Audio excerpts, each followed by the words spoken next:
This is Blue Network war correspondent Herbert M. Clark at the Coke Stand Mike in London. I think you all know pretty much what the Army and the Air Force have been doing to chase Hitler back into Germany and out of Germany. It's been a ground operation with plenty of scope for planes. The American Navy has had a job of work too, however. One that's been more or less pushed into the background except for incidental mentions, sometimes purely by inference, that forces or supplies were landed from boats. Well, the Navy is doing other things, and here's a lad to tell us about them. Donald Fisher, radio man, second class. Don, what are you over here for? Well, I'm in the PT boat, sir. That breaks down, to patrol torpedo boats. And what we're over here for, anything that comes up. Maybe it would be easier if we tackle that from another angle. How long have you been over here, and what have you been doing since you got here? We've been here just about 6 months now, and what we've been doing, let's take it one thing at a time. That suits me. When did you start operations then, and what was it? We got here in April and went operational on the night of June 5th, the night before D-Day. Our job then was to screen the minesweepers, which were clearing the path for the invasion fleet, protecting them against possible attacks by German U-boats. You said possible attacks, meaning there were none, I take it. That's right. We didn't see a thing.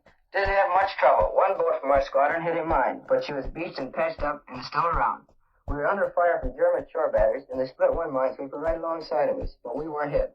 That's a lucky start. Did you keep on patrolling after the initial landings? Yes, we spent a month and a half on patrol.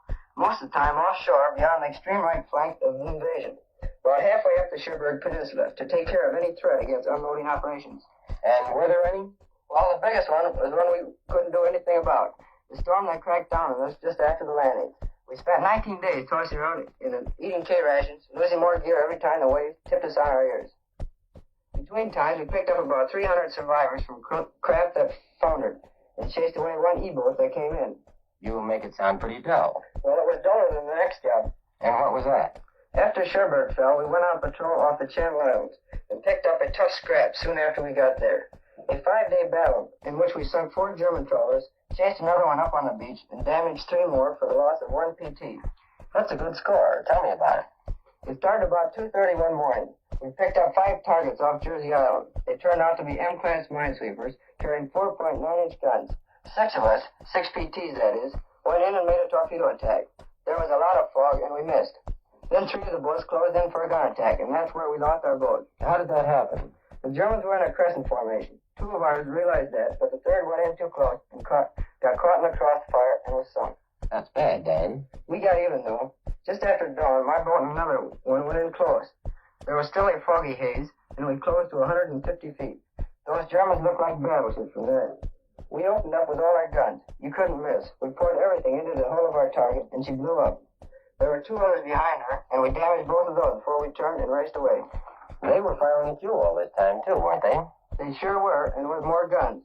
We suffered casualties. I got some shrapnel in my head, but we were pretty lucky at that, I guess, to get away with that easy and with no real damage to the boat, although we were out of action for the rest of the scrap. How did that go?